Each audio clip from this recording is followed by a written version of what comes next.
Johnversations Podcast number 32. As always, I am your host, John Connor, and thank you for checking out this week's episode. My guest today is a comedian and actor in Los Angeles, California. You may know him from Roast Battle on Comedy Central, the hit movie Keanu, Black Monday, The Carmichael Show, and more. His special, I Was a Crackbaby, is available to stream now on Spotify and more. Ladies and gentlemen of the internet, please welcome Mr. Jamar Neighbors. Jamar, thank you so much for being here, man. I really appreciate it. Thank you for having me. Not a problem, man. I got to tell you, you are one of those people out there that as soon as I stumbled upon your work, I was just immediately, I found myself kind of like double over laughing. And then you're someone that I've enjoyed kind of seeing, like someone who fell in love with your work from the beginning. I've really enjoyed kind of watching your career grow and seeing you in more things and stuff like that. So really it's just a pleasure that you're here. I wanted to ask you, man, how are you doing with COVID and the lockdowns and things being so crazy? Are you holding up okay? Yeah, man, I'm pretty fine. Not a lot changed. Just maybe doing less comedy or some shit, but less stand up, but other than that, been pretty much doing the same thing, laying in my bed and writing and looking at YouTube and shit. Same shit, like nothing too crazy. Well, and that's something that I know people who may know you, who don't know you personally, stuff like that. They know that you're a comedian and an actor and things like that. But from what I understand, you've done your own like one-man show. From what I understand about you, because like I said, I'm a fan, man, and I've done research and I've watched podcasts with you in them and listened to other podcasts that have talked about you. And from what I understand, you're just a creative person in general, whether it's doing comedy, writing, comic strips, all sorts of stuff. Do you think that's something?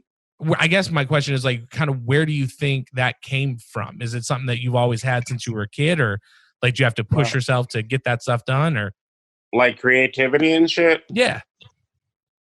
I have a real active mind, and I'm like I'm probably like an idea a minute. My head is always and I can't even catch it all. So so I guess it's always been there and shit like that. But I guess over the past few years, it's been like more so about honing all this stuff now and like really like grinding it down to like what it is I actually do with it, which is everything, but it's more concise, right, know. So, yeah, well, it's I grew up playing in bands and playing music, and I graduated from high school, got a record deal, and it sounds very much as like you come up with an idea for a song or something like that, and then maybe it's a really big spectrum of ideas that you like, but then by the time you get to that final product, it's like honed down pretty specifically to like, this is exactly how I want it mapped out. So yeah, sounds similar to kind of what you're working through, as far as honing on your craft there. I did want to ask you this, man, and it may be a question that a lot of comedians get, and I've talked about this before, but like, I've kind of grown up as a comedy nerd. My dad was always into stand-up when I was a kid, and we would stay up late and watch SNL. And he took me to see like Half Baked when I was in like third grade, like way too young to be seeing that. One thing I did want to ask you is like, when did you, I guess, when did you realize you were funny like that? You know what I mean? Like, were you the kid that could just make everybody laugh, or is there a certain moment that sticks out? I guess when I was a kid, it probably came from a few places where I remember being super young, maybe like 5, and always dressing up in like weird clothes and shit that I would find in like, like my aunt's closet, but they weren't like dresses and shit like that. Like, just like I put on like big ass jeans or some shit, or like, little stuff like that. Or I would put on like weird hats and stuff like that. And, I would try to make like my aunt laugh and my uncle laugh and all that shit. And Then a lot of it came from them not laughing at that shit and having because and then I would have to go to. I didn't really get a lot of attention like like the way I grew up and stuff, like in my home. So I would go and be funny at school. But I lived with a cousin who was. I grew up with my aunt, and she had a son. And so her kids got more attention than me, kind of, sort of. So I didn't get a lot of attention, but he was very funny. He was very, very, very funny. He's probably one of the funniest people under today, my cousin, who would get all the attention and stuff. So I would go home. So I would go to school and kind of try to be funny like him. And I was like always kind of like funnier than everybody and wittier than everybody and disruptive and, typical class clown shit. And, so that and yeah. Well, I mean, it seems like some of that because I follow you on Instagram, I follow you on Twitter, and your social media is really one of my favorite things to look at online. And I've talked about this before.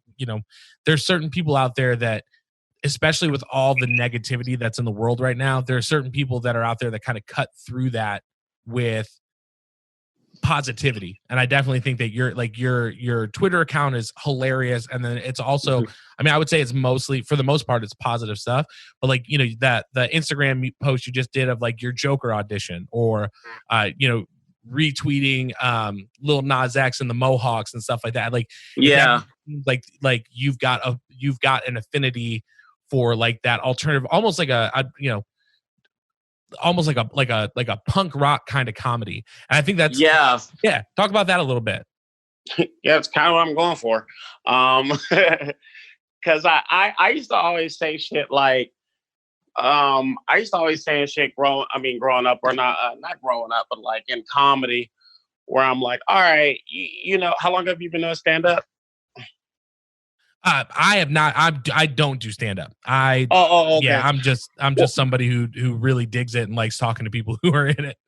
Oh, okay. Well, there was a point in time I remember, like a little younger in my career, where I used to always say shit like, okay, man, be be the comic that you would want to see up there. Like, what would you want to see up there if you were, like what would just have you rolling, or what would have you like, oh my God, I can't take my eyes off this person, or I can't take my ears away from this person. So I went into, so I always had that with me, and I never ever told, I never ever told anybody like that's how I look at it all. But I'm just like, oh man. So like sometimes even coming up, I'd be like, man, it'd be tight, man, that there was just a nigga up there. He just had a mohawk on it, no shirt, and like a big gold chain. But that nigga was funny as fuck and shit, and he was real up to date and intelligent and stuff like that. You know what I'm saying?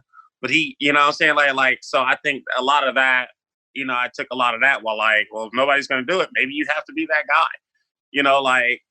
and so there's that. And, I'm also like a theater major, or I dropped out, but I was going to school for like theater, and I took all like these classes, like clown classes and all these things, and improv classes and all these things. So I was really into theater and stuff. And I always knew that, like a lot of times it is about like what you're saying and being funny and all that shit. But a lot of times it's just about what a motherfucker wears on stage and shit too. Like I always pay attention to people's wardrobe, and I'm like, you see that shirt? See, I'm already off task. You know what I'm saying? I'm like, how come he just doesn't, like, I don't know.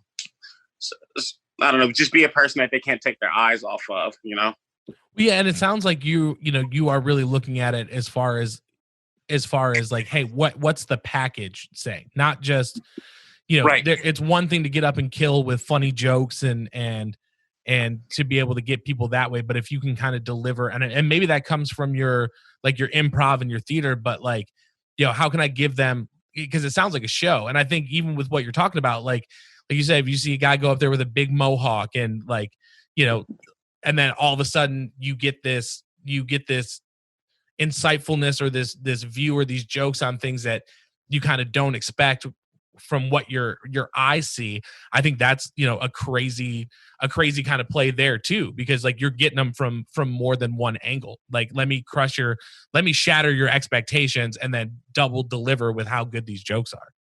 Right. Exactly. At least you know, and that's what I go for. And you know, we're getting better and better and better at it each and every single time we go up and stuff. You know, and I've been doing it for a while, but I'm still like, you know, it's getting better each and every time. You know what I'm saying? So, but yeah, that's kind of what I was going for, and you know, and I think it's important to be. Like, you know, to be like transformative, you know, and all that stuff, like being able to, you know, adapt to like, you know, all that shit, whatever. No, but I mean, I do think it's very important to be transformative too, you know? Well, yeah. And I think, you know, those are the kind of people that I think, you know, it makes me kind of think of Sam Kinison, right? Like there was nobody that was coming out that was just like screaming his jokes on stage. So it's like, it's super funny, but then on top of it, you're getting this delivery that you've never seen. And it's the kind of thing that even, you know, 30 years from when he was doing, you know, when he was in his prime, maybe even longer than that, like people still regard that as, oh, there was nobody like him. Right. And you want to go for singularity. Right. And I could very well see you 30 years from now, 40 years from now being like, yeah, I mean, you know, not like Sam Kinison where like you'll still be around shit, but like, yeah. like, you know, oh yeah, there's nobody who's done it like Jamar has done it, you know? And yeah. one thing I will say, I think what really kind of caught me off guard about you in the first place was I first found out about you through Roast Battle. And I remember I told my wife, I was like, you got to watch the show. It looks hilarious. And then The Wave came on and you guys were fucking fearless, dude, with the stuff that you were doing. Like, so, and then to see you go from like being in The Wave and then, you know, then you're going against Yamaneika Sanders and, you know, then you're up there and you're roasting and telling jokes, stuff like that. So like, how did you get involved? How'd you get involved with Roast Battle in the beginning? So like you said, I was there from the beginning. Like I saw like the very first one, and I was just while they were doing their jokes, I was just every time they do a joke, I would just get up and just, you know, over laugh and all this stuff, like just loafing off really and fucking around and everything. And so then again, like I'm loafing off, and then Willie Hunter, you know, who, you know, my partner in crime, one of my best friends, and he saw me loafing off and he's like, oh shit, you know what I'm saying? So now we're loafing off every time somebody hits a joke. And I think Jeremiah maybe came in maybe like a week later, and then, you know, we all started loafing off or whatever. And then we just all started sitting around together like every time. It became a weekly thing. And then we all just, you know, it turned into that, to us just doing like really elaborate bits for no fucking reason after, you know, and yeah, and then it became that. And then I also got and then I got challenged. No, what happened? Like I had a birthday roast that didn't have anything to do with the roast battle, but I had to, you know, a bunch of my friends had to roast me, and then I got up there and I roasted everybody with like legit like roast jokes and shit like that. Like, oh fuck, you can roast too. So then somebody. I think it was a Brian Moses or Rail Battle. He was like, yo, man, you should do the roast battle or whatever. So that's how I started roast battling too. And I was like, all right, I'll get in there. And then I started doing like all these elaborate intros and stuff like on my way to do the roast battle and shit. And then, and then I became like a roaster too, you know? And so, yeah, really doubled down on the wave and the roasting and shit. Yeah, man, that, there's a cut like the breast milk bit to this day is one of those ones that every time I think about it, I just fucking laugh to myself. It was so the milk and the cows. Yeah. Yeah. And then you had the joke when you went against Yamaneika, you had that joke about how her name sounded like discount tires. Like, oh yeah. And that shit killed me, man. That was so funny. Yeah. I wanted to ask, like, you know, because a lot of these people, especially in like that roast battle scene, like these are people that like know each other professionally or friendly and stuff like that. So like, is it a challenge for you when you are getting ready to do something like that? Like to be like, okay, I got to go in, you know, I have to go in hard. Cause like, yeah. And Yamanika, I mean, watching her through the seasons, like she's a beast, but is it hard for you to be like, okay, I got to turn off this like friendly part of my brain and just go hard? Or is it like all love at the end? Or what's it like, you know, when you get off the stage? It is a bit of a challenge. It is a bit of a challenge to put the, you know, to put like for stand up, I'm ruthless. I'm ruthless in my stand up too, but it's easier because it's like I'm not talking about my friend. You know what I'm saying? I'm not talking about somebody I may work with. Well, I don't know. I may work with Will Smith in the future. I don't know. But but somebody so close to me and shit, like a Yamanique or like some of my friends who have roast battle and shit like that. So it's like, so then I have to be ruthless against these people, and I'm like, oh fuck, man. But what if I say some shit? Because I'm like, I can be fucking mean. And then, but at the same time, you don't want to lose. And right. You're like, well, what if they say this shit about me?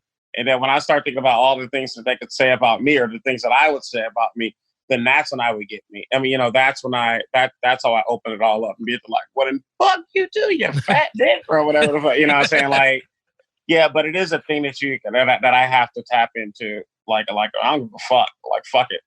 Like, yeah, and I mean, I can see like, you know, I think that's part two. Is like, you know, they're gunning for you. You know what I mean? So it's like it almost reminds me, and it's you know, you wouldn't think because it's like writing jokes and stuff like that, and I also wonder if there's a line where it's like, okay, like I have to be mean, but I also have to be funny. Like you can't just come out and be like, fuck you fat ass. You know what I mean? Like there's got to be a joke in there too. So it's got to be a fine line to walk, especially if, you know, I can't imagine someone coming in off the street and being like, oh, I'm going to do this extremely gracefully. That's never done it before. Right.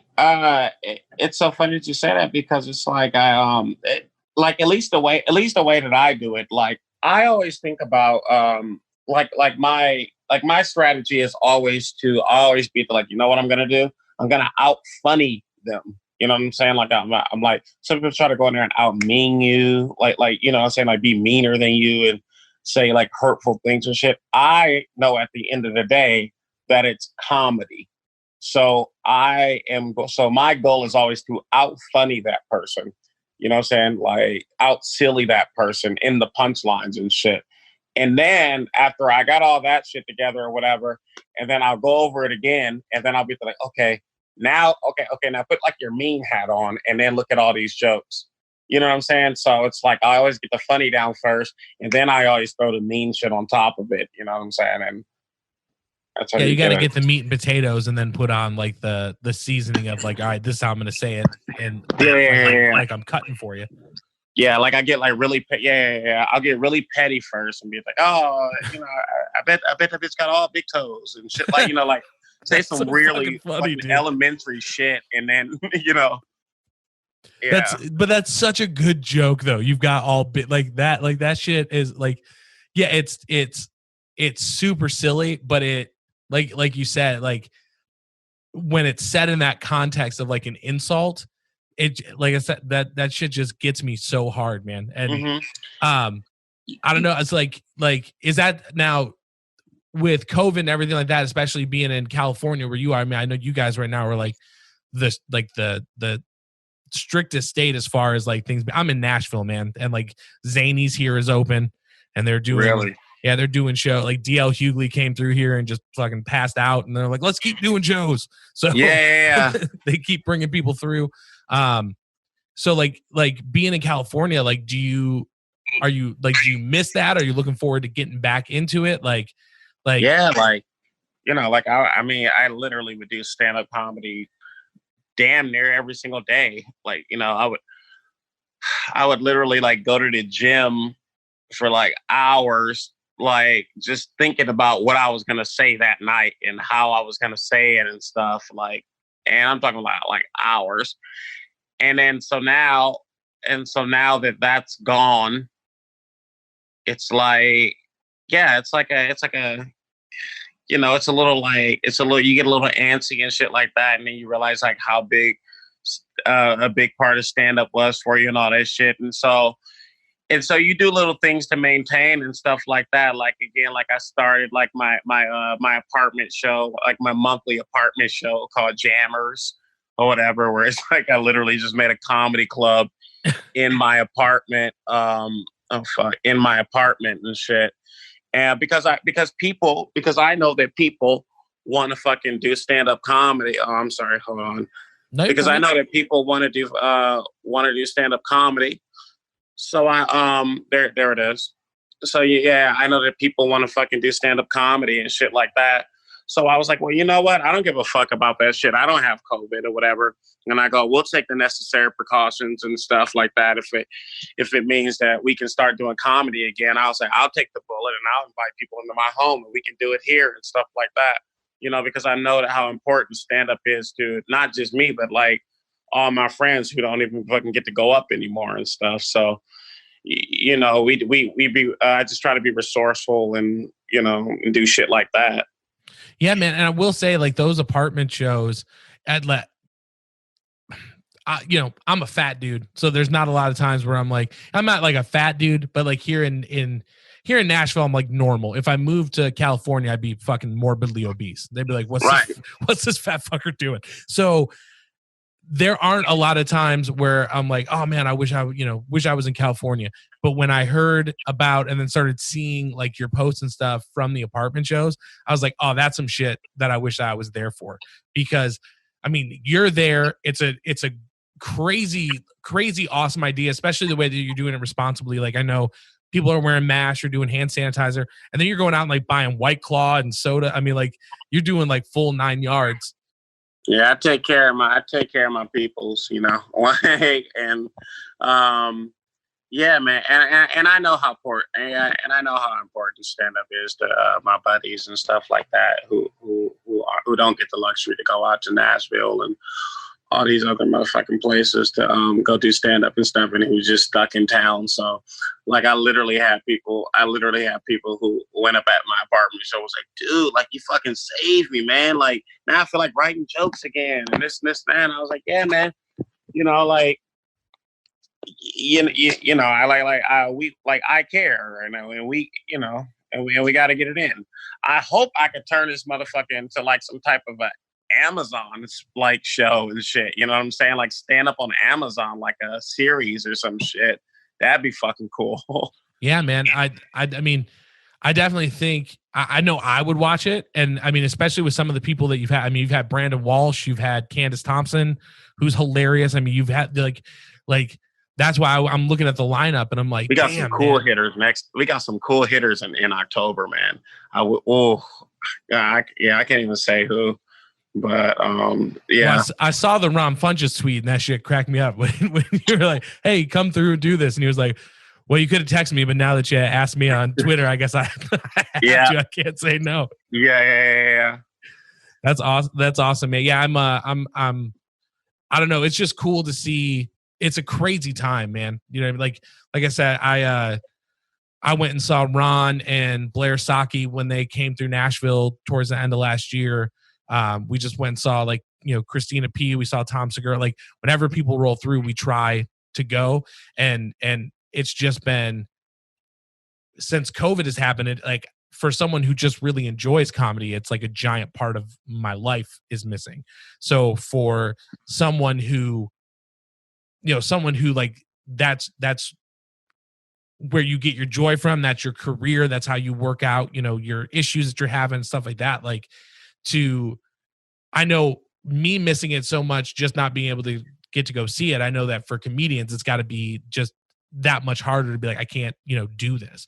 So, I mean, it seems like your place right now in the group that you run with maybe even looked almost like a comedy exodus, almost like, oh, I could go here and like feel like myself again. And, you know, like almost like the promised land. Like, I just want to get into this apartment and tell some jokes, you know? Yeah, man. And you know, and it feels like that too. And it's like, And I think what makes it also cool is that it's like a no pressure zone and shit like that. You can tell it's like really fucking chill and relaxed, and like, it's not like bring your best. It's like nobody gives a fuck about your best. People just like, you want to work out material, and these people haven't seen comedy in a while. Let's get it. Like, so yeah.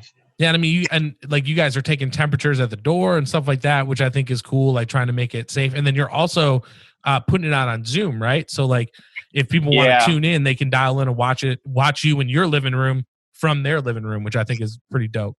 Yep. Yeah, man. That's all. Yeah, it's super, super, super innovating. And like I said, man, there's not, you see people doing like parking lot shows, and I've seen comedians doing stuff in like beds of trucks and stuff like that. So it's like, you got to get it any way that you can right now. So to see somebody that's, because it just seems like as much as it is for you, again, it's also something that you're doing for your peers and people who care about it. I think it's pretty and I also miss seeing my friends go up too. You know what I'm saying? Like I'm literally like a fan of everybody and shit. It's like I'm not like competitive and shit like that. I'm like, everybody makes me laugh and shit, and I wish I could see them all go up. And what I'm saying, it's just like a big ass like laugh fest and shit like that. And so I just miss seeing a lot of my friends go up. And yeah. Well, it's got to be good. It's got to feel good to be able to like facilitate that, to be like, hey, I miss this. So like, and the fact that everybody's willing to come to your house, that's got to be, like, you ain't got to go anywhere. Just like, hey, come on over. I'll do it. You know what I mean?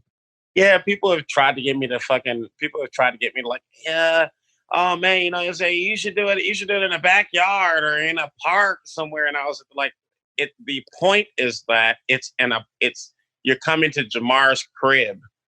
You know what I'm saying? To kick it with Jamar and do some stand up. Like, it's not like your living room show. It's not your apartment show. I mean, you know what I'm saying? It's not your backyard show. I'm like, this is Jamar's apartment show. Like right.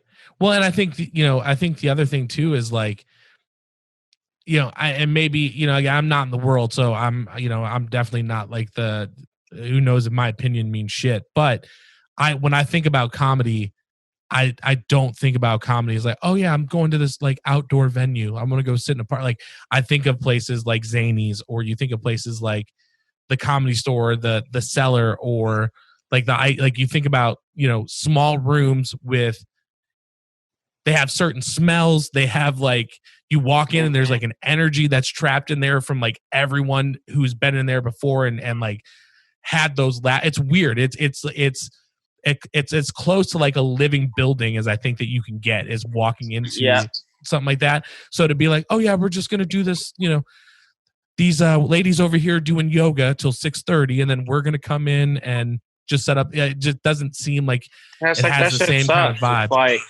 with all due respect, because to be frank with you, I'll do comedy, damn near anywhere and shit like that. But I'm just like, man, I don't like, who wants to go, like, can we make it feel like a club again?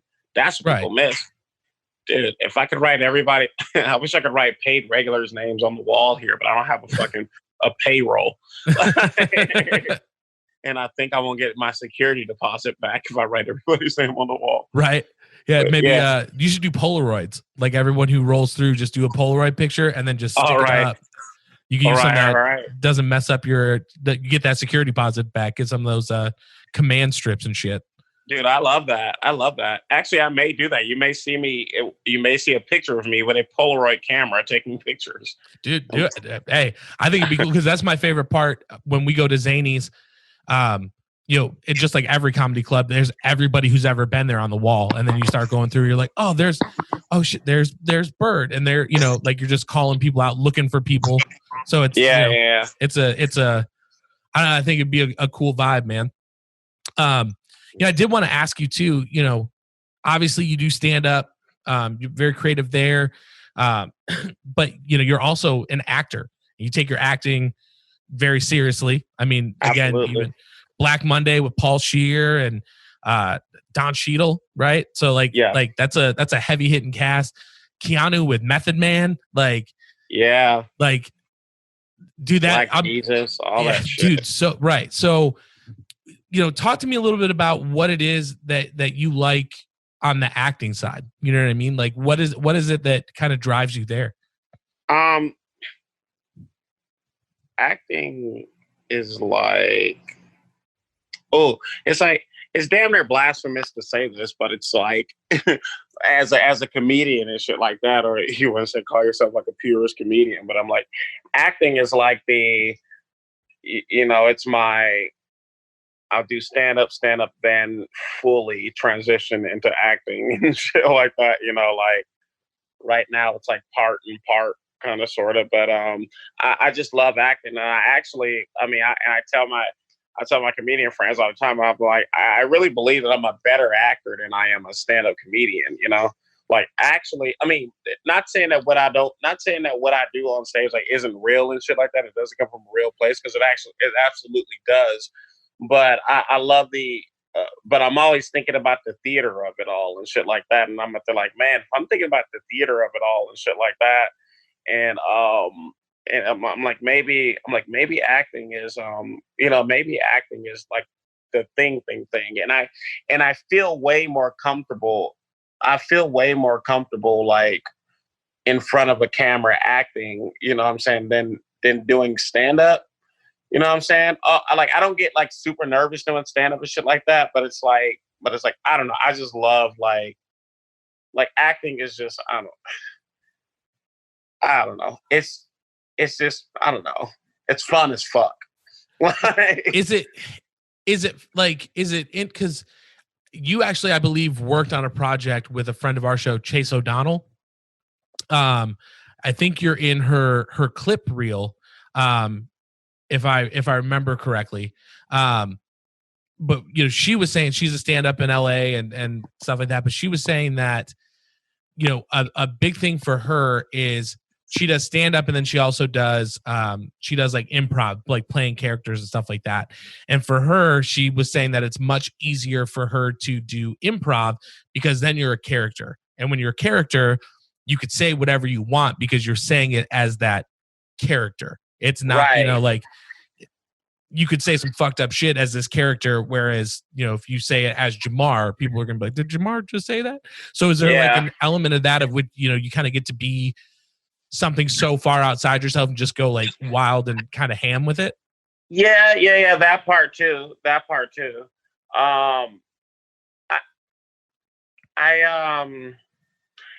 And actually, like, acting is like I did acting before. I did acting before I did like I was in like plays and like all this shit or whatever. And I just remember how fun that shit was, and like the I don't know. I do feel what she's saying though too, because again, man, I literally go on stage like with a fucking mohawk on and this and that on too. Because if I go on, I can really go on stage like anyway and say anything I want to say. It's more fun to go on stage like that and say anything I want to say. Like there is a acting thing like to that. That I do love and stuff like that. Like I don't know, but I really love acting, and I love working off of people on camera and shit like that too. Like I think that's very fucking fun, and being able to say like, oh fuck man, I was right there next to so and so, man, and I was like holding my own and this and that, and we were making, you know what I'm saying, like I love that, and I'm like I could do that like forever, like I don't know. But yeah, and I feel more natural acting too. Yeah, why do you think that is? As far as like the like it coming naturally to you? You know why? Because the director can go cut, do it again, right? And like you get like I'll stand up, like you don't get a second chance like that. Yeah, nobody in the audience is like start over, start that joke from the top. Yeah. Like I'm bold enough to do the same joke that I just did, but it's not the same as like, all right, now try it. It's not the same like with the whole cast and I love craft services. Right. Get that. I'd be filling up the bag, taking it home. Like I just got some ham and cheese rolls in my coat pocket for when I get home. Yeah, they both feed a thing in me that I love, you know. That's awesome, man. Yeah, I mean, I was watching an interview. I probably answered that shitty as fuck, but no, man.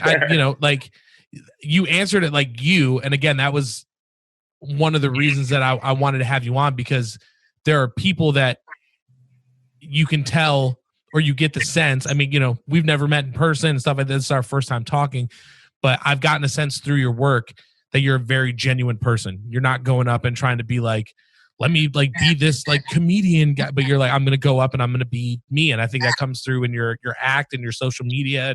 And when you bring you to those roles, I think that really shines through. So that was one of the reasons I was excited to have you on, is so that, you know, I could get your answers to the questions. You know what I mean? Yeah.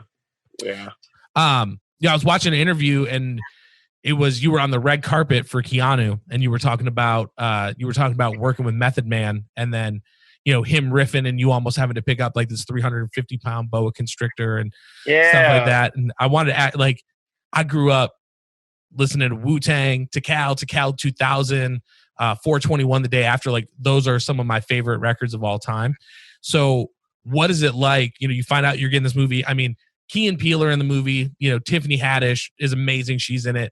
But like, when I was watching, I was thinking, man, like if I got that close to Method Man, I don't know if I would just completely like fanboy out and just start just METHOD, just hitting them with the whole, like all the verses. So like, what was that like for you? Did you have that?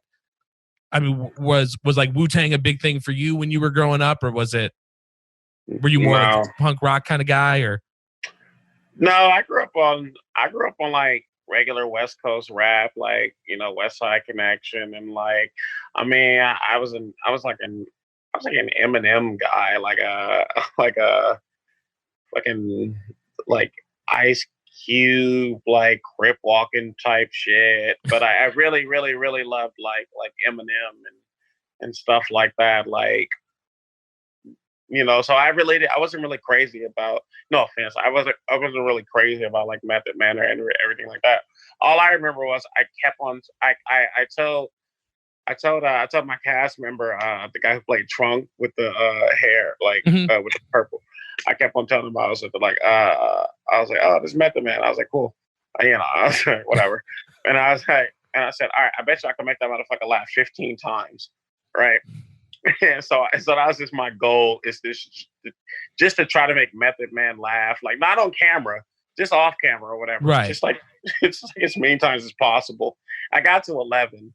I didn't get to 15. I could tell he started getting annoyed because I had a riff for like every single thing, like he was saying, like my interjections and all that shit. I could tell like it was funny the first 11 times, and then he's like. You can tell that nigga was looking at me like, this motherfucker tried to throw one more goddamn punchline in here. Like, there was a point in time where that nigga, he was like, there was a scene like where we had to do, where we were, let me see, Tiffany Haddish turned out to be like an undercover cop or some shit like that. So we were doing that scene on the lawn and stuff. So Method, he wanted to get like, he was like, man, this shit is serious right here. This shit is serious right here. He was like, I got to take this. He was getting his head as an actor. He was like, this is serious. I got to take this serious. And I walked up to him and I was like, and then he was like, no, not right now. And I was like, all right. All right, Cliff, I'll be over here. I'll talk to you. Because I was definitely about to fuck with him, but I was just like, nigga, go away, bro. Like, they about to fire your ass. Well, you know, and I wonder too, you know, with you having like the theater background and stuff like that, like if you have to get into the mindset of a character, is that something that comes pretty naturally to you? Like, are you able to kind of like weave in? And I had a friend on the show who they just wrote and directed and starred in a movie. So he's kind of talking about like, you know, I have to shout out to my friend Jamie who was on, but he was talking about, you know, when you're crying in a movie, you're actually crying, but you're crying about, you know, you may not be crying about what's taking place in the scene, but you're bringing that energy from something else that's happened to you. And then, you know, sometimes it's easy to turn that off. Sometimes it's not. So like, is it easy for you to kind of put yourself in a mindset if you're playing a certain role or something like that, or does it take you a while to get there and a while to come out? Or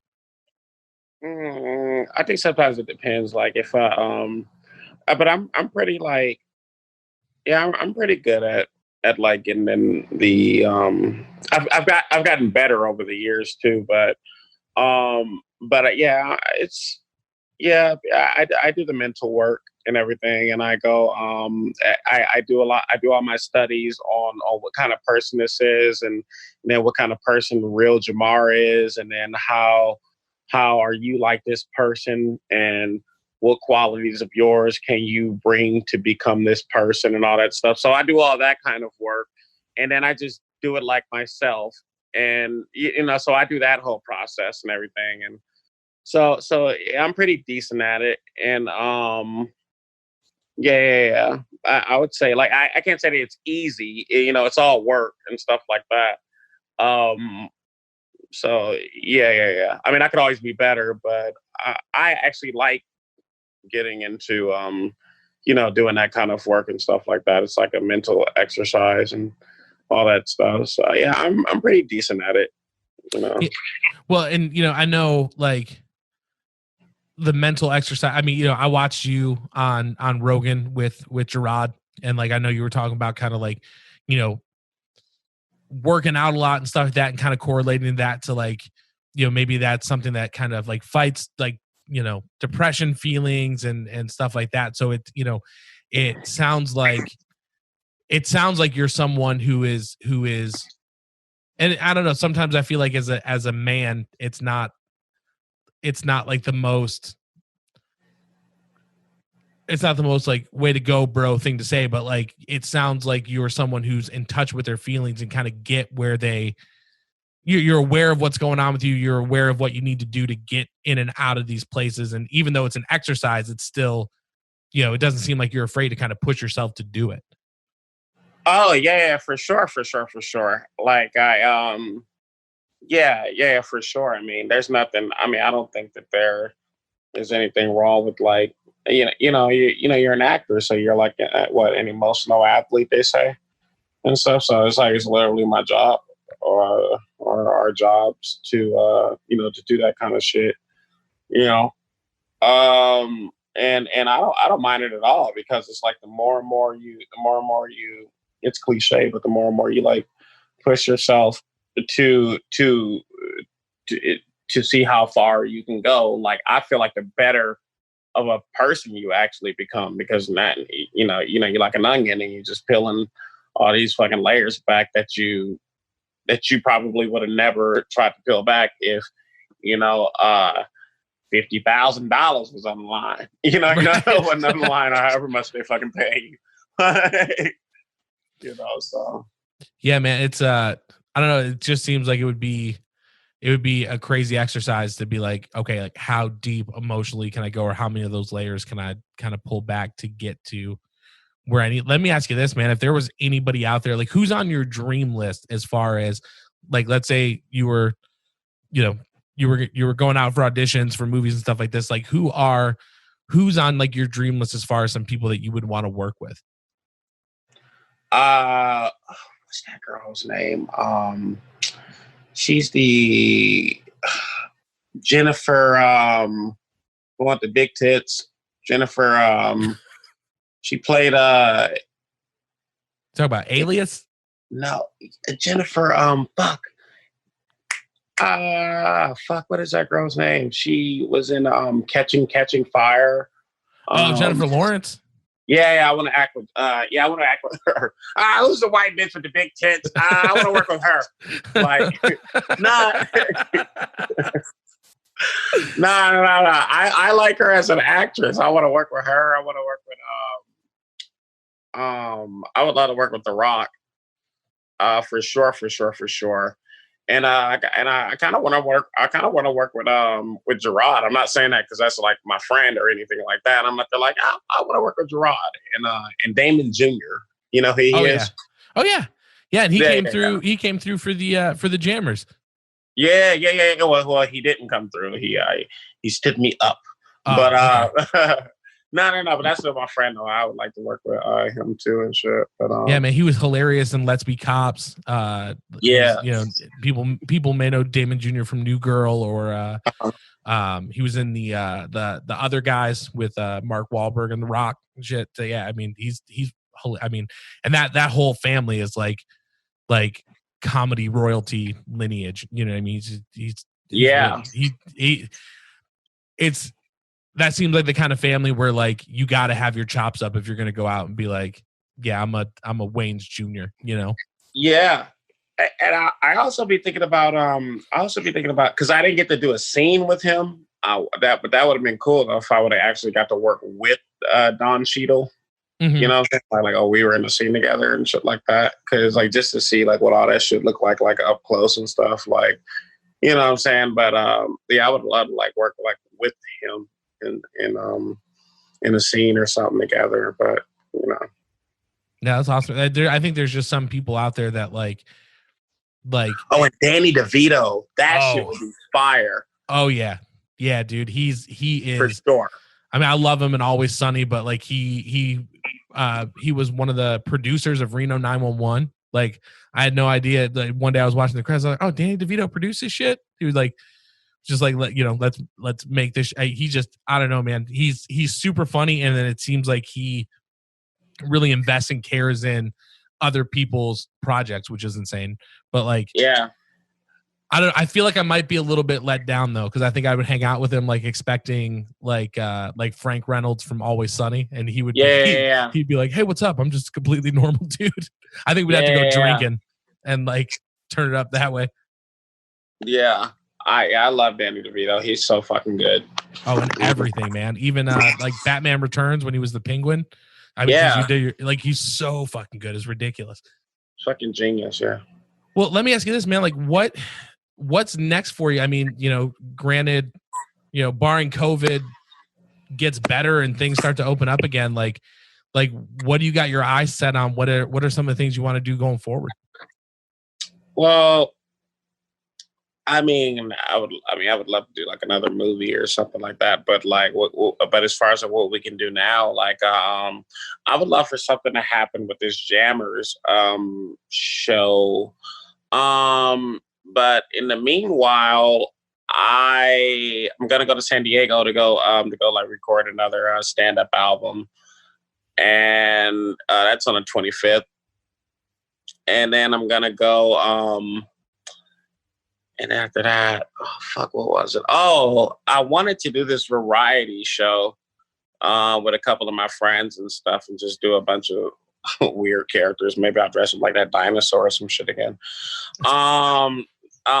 So, and I think I got a thing with Adult Swim. If it gets accepted by the heads and all that stuff, it'll be on their streaming network. Just a little Zoom like looking show called Shit Jamar Likes. Oh, or you just, it's gonna be me and my co-host, and then we just bring on a guest like every week just to talk about shit we like. And so if that gets through, then we could be looking forward to that. So maybe that Adult Swim thing, the album, and I'm gonna keep this Jammer show going. And what's the other thing that I just had? And that variety show thingy. Yeah. Well, yeah. Have you thought about doing Jammers for like YouTube or anything like that? Like just doing like your own like kind of channel for it?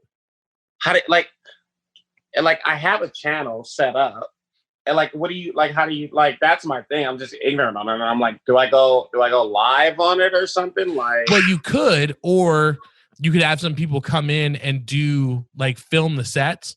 So like somebody, you know, comes in, films the sets, they take it, they edit, like, you know, if you're MCing or whoever's MCing, they just kind of edit it and do, you know, here's this person's act. MC comes on, talks about the new, you just do your own little show. And then every month or however often you do it, you just throw it up on YouTube. Cause at least then, you know, if people are, I mean, your videos get a shit ton of hits on YouTube. So if you throw that stuff out there and you're getting ads on it and stuff like that, you're monetizing, people are seeing it, and, you know, maybe it gets picked up for Amazon or gets ordered for, you know, for series or whatever. You know, what's so funny is that I always is that I don't know, maybe it's like the humbleness in me that I'm so trying to shed, like when it comes to like other people's like, or like my friends and shit like that. Mm-hmm. Like, cause I always want to be like, oh man, can we film this and then put it on YouTube and stuff like that? But I'm like, I know how people are about their work and shit like that. And I'm just like, fuck, man, it's so hard for me to ask, like, man, can I film this? They have like Comedy Central has, they had it before COVID and everything, but they had like live from the Comedy Cellar. And it was that kind of that thing where, they like the way that they did it was, or it was called This Week at the Comedy Cellar. So it was, hey, this is what's going on in the world. And they had all these comedians coming up and doing their jokes about like these topics and stuff like that. So it may be something if people are down for, hey, let me, I'm cool with you filming like this bit or whatever, you could do like super cuts or something like that. I don't know, man.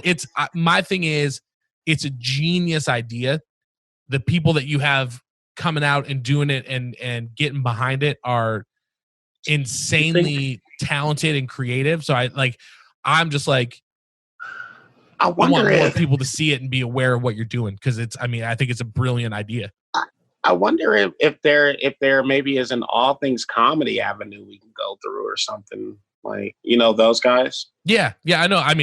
I don't know any of them, but I definitely watch their channel. I'm not hooked up in that world at all, but like, all right. Because now you just got my wheels spinning where I'm just like, maybe there's an all things comedy angle I can go. Like, yeah. If Bert Kreischer can cook with people, why not? Why not have, your apartment shows up there, man? I think it'd be rad. Yeah.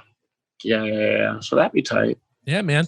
Well, I wanted to thank you for coming on and hanging out and kicking it. Like I said, dude, I'm a really big fan, and please, people, go and check out the special. You can get it on Spotify. It's under Jamar Malachi Neighbors. That Malachi helps. We'll link it everything up because it helps. I looked for it for a little bit to find it, and then when I finally found it, I was like, yes, it's so funny. It's so good.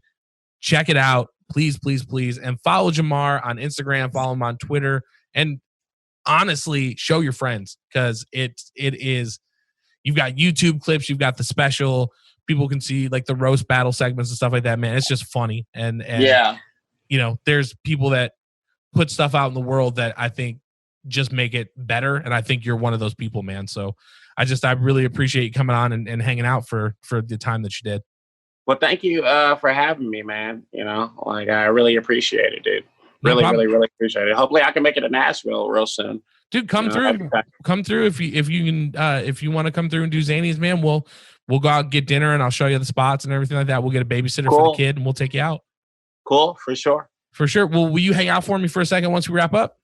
Cool. Awesome. Well, guys, thank you so much for listening. This is Johnversations Podcast, episode 32. Again, big thanks to Jamar Neighbors. Listen to the special, follow him on Instagram, Twitter, and we will see you guys next week for episode 33.